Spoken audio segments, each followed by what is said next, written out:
Pada 13 Januari 1998, seorang pelajar asal Bulgaria yang bernama Lordankan Apostolova atau yang lebih dikenal dengan nama Tamia Pachenko ditemukan meninggal di Kanal Tanah Merah, Singapura. Orang-orang yang mengenalnya biasa memanggilnya Danny. Tak banyak yang diketahui tentang kehidupan pribadi Danny, namun diketahui Danny adalah seorang pelajar yang mengambil jurusan IT di salah satu sekolah di Singapura. Sebelum mendengarkan lebih lanjut, please subscribe channel YouTube ini, dan jika kamu suka cerita ini, like videonya, karena subscribe-mu sangat membantu perkembangan channel ini. Terima kasih. Pada 13 Januari 1998, Yu Ah Kam, 56 tahun, sedang memancing di kanal dekat jalan feri Tanah Merah. Tiba-tiba ia melihat tubuh wanita Kaukasian mengambang di kanal itu. Kemudian Yu Ah Kam segera menelpon kepolisian. Saat polisi memeriksa lebih lanjut, polisi melihat bahwa kaki wanita itu diikat ke sebuah karung yang berat. Diidentifikasi, mayat wanita itu bernama Lordankan Apostolova atau yang lebih dikenal dengan nama Tania Pachenko. Namun banyak yang memanggilnya dengan nama Danny. Danny diketahui pertama kali datang ke Singapura pada Oktober 1996 untuk sekolah di sebuah sekolah IT di Singapura. Ahli patologi forensik Chow Se-cheng dipanggil untuk melakukan otopsi pada mayat Danny. Sekedar informasi bahwa Chow Se-cheng adalah ahli patologi yang sangat dihormati di Singapura karena ketajaman intuisinya. Beliau sering membantu polisi untuk memecahkan kasus-kasus yang cukup sulit. Profesor Chow memberikan laporan bahwa ia menemukan luka pada leher yang disebabkan oleh benda tajam, dan luka ini dapat menyebabkan pendarahan lambat yang akan mengakibatkan kematian karena kehilangan darah. Namun, Profesor Chow juga mengatakan bahwa dalam paru-paru mayat yang ditemukan mengandung sekitar 600 ml air, yang berarti ia menghidup air saat ia sedang berada di dalam kanal. Dengan kata lain, Danny masih setengah hidup pada saat ia dibuang ke kanal. Kemungkinan setelah ditikam ia hanya tidak sadarkan diri, namun dia masih bernafas saat tubuhnya berada di dalam kanal. Profesor Chow juga mengatakan bahwa Danny meninggal dengan lambat dan sangat menyakitkan. Sementara itu, polisi yang dipimpin oleh Richard Lim Beng-gi menemukan struk belanjaan di area dekat kanal, dan ketika ditelusuri, petunjuk mengarah pada sebuah pompa bensin di mana terdapat CCTV. Dalam rekaman kamera CCTV itu menunjukkan dua pria Melayu membeli sesuatu yang terdapat pada struk yang ditemukan oleh polisi di dekat kanal. Polisi teringat pada salah satu teman Danny yang memberikan pernyataan sebelumnya bahwa Danny berteman dekat dengan seorang pria Melayu bernama Saiful Edam bin Adam. Ketika CCTV itu ditunjukkan pada saksi, ternyata benar, salah satu laki-laki yang terekam CCTV itu adalah Saiful Edam. Polisi juga menemukan bahwa Danny melakukan perdagangan komoditi dengan Saiful. Saiful adalah direktur perdagangan untuk sebuah perusahaan trading yang dimana Danny adalah salah satu kliennya. Polisi kemudian menginterogasi Saiful pada 15 Januari 1998. Dalam interogasinya, Saiful mengakui bahwa dia memang membunuh Apostolova atau yang dikenal dengan Danny. Pada 11 Januari 1998, Saiful menceritakan kejadian malam itu. Kevin Walter Hector adalah atasan dari Saiful. Hector menyewakan flat di Depot Road miliknya kepada Saiful dan keluarganya.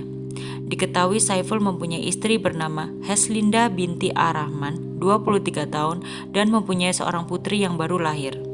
Kemungkinan pembunuhan Danny dilakukan di flat tersebut karena menurut laporan kepolisian bahwa DNA dari darah yang ditemukan di flat sewaan Saiful itu adalah DNA dari Danny.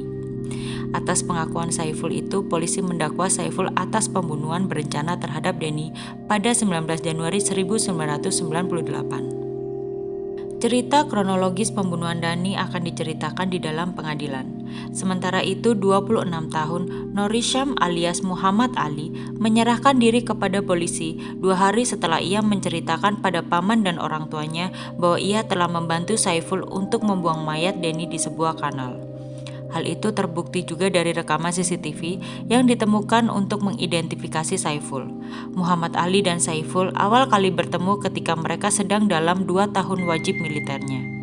Ia kemudian memberitahukan kepada polisi perannya atas pembunuhan Danny. Muhammad Ali kemudian didakwa dengan pembunuhan pada 22 Januari 1998. Baik Saiful dan Muhammad Ali akan diadili bersama atas pembunuhan Denny pada akhir Juli 1998. Pada tanggal 29 Juli 1998, Saiful Edam dan Muhammad Ali diadili di Pengadilan Tinggi Singapura atas pembunuhan Lordanka Apostolova atau yang dikenal dengan nama Denny. Pengacara bernama Peter Fernando mewakili Muhammad Ali, sementara pengacara bernama James Bahadur bertugas mewakili Saiful. Jaksa penuntut membuka tuntutan dari keterangan polisi yang mendapatkan pengakuan dari Saiful dan Muhammad Ali. Dalam pernyataannya, kedua pria itu menceritakan detail pembunuhan yang telah mereka lakukan. Mereka mengaku bahwa mereka Dhani dengan menggunakan parang. Kemudian mereka membuang mayat Dhani ke kanal dengan bantuan Heslinda, istri dari Saiful.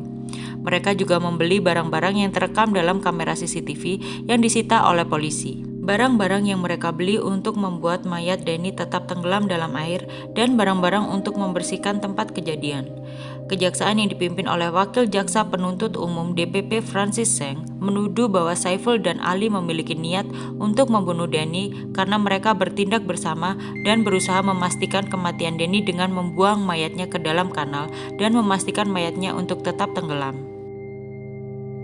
Awal cerita pertikaian antara Saiful dan Denny yang diungkap di pengadilan adalah pada saat Denny berencana membeli sebuah mobil Toyota milik atasan Saiful lainnya yang bernama Eric Tan.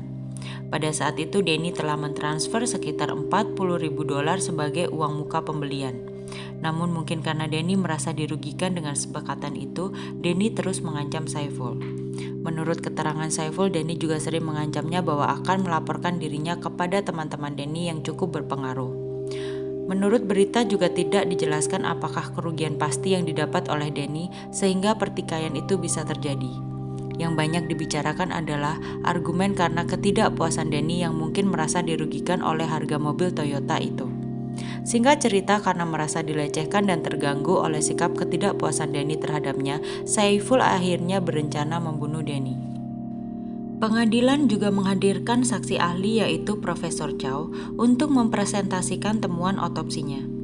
Namun dalam pembelaannya, pengacara dari Saiful mengatakan bahwa pada saat kejadian, pelaku telah memastikan bahwa Denny sudah meninggal ketika mereka membuang mayatnya ke dalam kanal. Para pelaku juga sepakat mengakui jika mereka tidak tahu menahu jika Denny saat itu belum meninggal, mengingat banyaknya luka sayatan pada tubuh Denny. Pada 14 Agustus 1998, Hakim Pengadilan Tinggi Kan Ting Chiu menyampaikan putusannya. Hakim memutuskan bahwa Saiful dan Muhammad Ali bersalah atas pembunuhan dan menjatuhkan hukuman mati kepada keduanya. Menurut pengadilan, alasan dibalik hukuman yang sama kepada kedua pelaku karena Saiful telah menawarkan uang kepada Muhammad Ali untuk membantunya dalam membunuh Apostolova atau Denny. Hal ini jelas menunjukkan bahwa pembunuhan Denny adalah pembunuhan berencana dan juga diketahui kedua pelaku kemudian tidak berhubungan lagi setelah kejadian itu adalah upaya untuk menutupi kerjasama mereka agar tidak terdeteksi oleh kepolisian. Sementara itu, kaki tangan Saiful yang lain yaitu istrinya sendiri, Heslinda binti Ar-Rahman, juga didakwa di Pengadilan Distrik Singapura karena bersekongkol dengan suaminya dan Muhammad Ali untuk membuang mayat Denny, dan juga karena tidak melaporkan pembunuhan itu ke polisi. Namun Heslinda tidak dituntut seperti Saiful dan Muhammad Ali karena terbukti bahwa ia tidak ikut melakukan perencanaan pembunuhan. Oleh pengadilan, Heslinda dijatuhi hukuman 6 tahun penjara.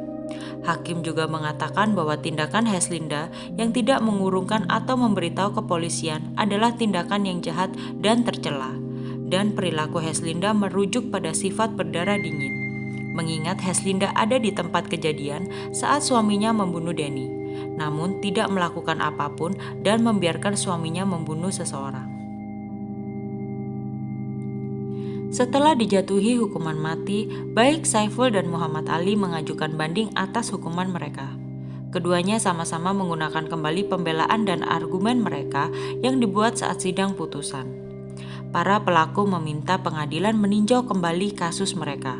Namun, Hakim Ketua Yong Pung Hao dan Hakim Pengadilan Tinggi Tan Limeng menemukan bukti yang menunjukkan bahwa para pelaku bersama-sama merencanakan pembunuhan terhadap Lord Duncan Apostolova dan tidak ada kesalahan dalam persidangan putusan.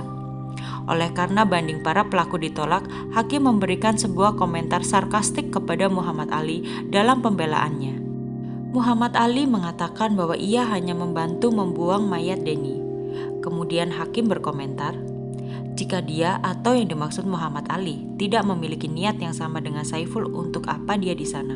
Untuk melakukan tindakan amal, tuturnya. Pada tanggal 2 Juli 1999, meskipun Amnesty International memohon gerasi, Saiful Edam bin Adam yang berusia 23 tahun dan Nor Hisham atau Muhammad Ali yang berusia 27 tahun digantung di penjara Changi, Singapura.